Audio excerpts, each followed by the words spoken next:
You're listening to the Otis Jiry channel.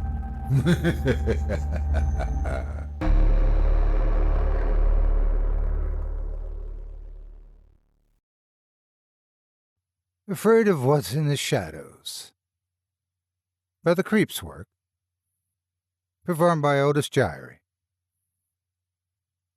The old man woke to breaking glass and thumping from downstairs. He knew it was another intruder. They liked big houses like his. He listened to the man downstairs rummage through everything, then make his way up. The intruder opened the old man's bedroom door and saw that he was sitting up in bed. "Oh, shit!" He pointed his gun at the old man. "Afraid of an old man? Come on now. Back in my day, I would have already been shot." Even through his mask, you could see the confusion on the intruder's face. "It's not my first home invasion, son. I'm used to the gunpoint. I got an idea. If you let me indulge in a bit of an old story, I'll let you keep what's in that bag. I won't even call the police. What do you say?" The intruder lowered his gun. "It's a long story, though, so hopefully you can get out of here before people start waking up. Pull up that chair." The intruder sat down, duffel bag to his side, gun on his lap. The old man adjusted himself in his bed. "Gotta get comfortable. I haven't told this one in a while.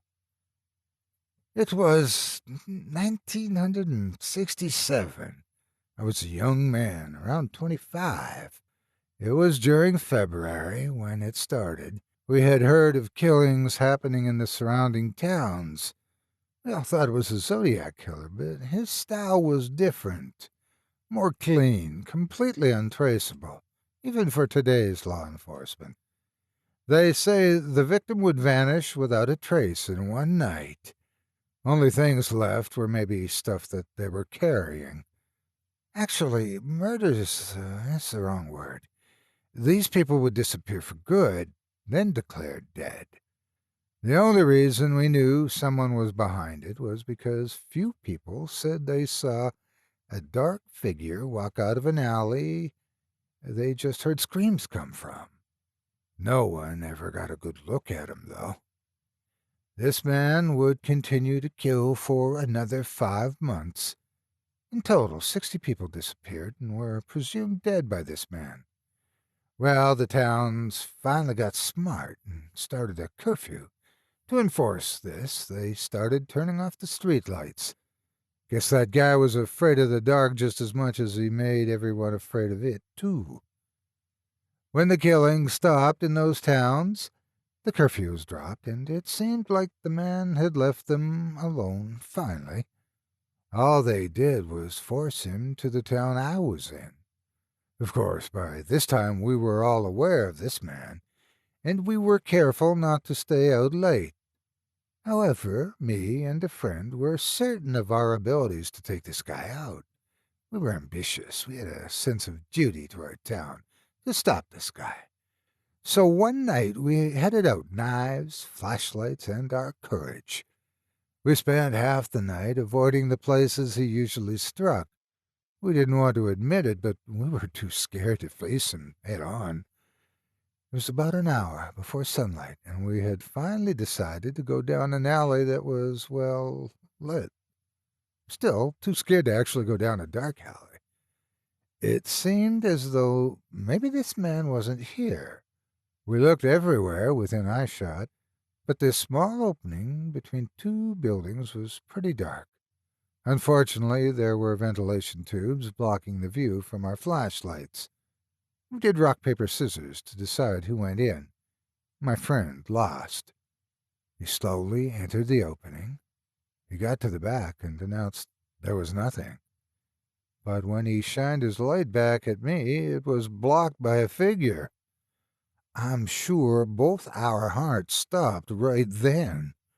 All I could do was watch. The man held my friend up with one hand and pulled him into his body. I can still hear his screams. My flashlight, still pointing down the opening, gave me the whole view of this. After my friend was gone, I saw a black liquid seep out from the man's feet. It formed into a blotch of darkness in the ground. It looked like a man or the shadow of one. No doubt my friend. I was madly running before he had a chance to look at me. My house was about 2 miles away. I wasn't very athletic, but when it's your life versus running a 4-minute mile, you tend to get home faster than you think. I collapsed on the front porch, gasping for life. I could see the man walking up the road, coming right for me. As he was near my lawn, he stopped. I couldn't imagine why.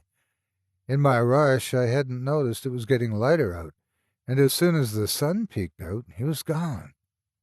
I guess he wasn't too fond of that much light. Well, that ends my story for tonight, and as promised, you can keep everything in that bag, and no police to follow. The intruder stood up, ready to leave. It was a good thing you came when you did. He was starting to get anxious. The old man turned on a flashlight right at the intruder, revealing the man behind him. He embraced the intruder, pulling him into his body, too fast for him to scream. The dark liquid started to seep out. After the shadow of the body had fully formed, the man bent over to pick it up. No, leave it. It adds to the collection. The old man could see the sun starting to peek out. Better go. I know you don't like that much light. Nice doing business with you again. The man disappeared into the hallway. I'll never get back to sleep. Starting the day early, I guess.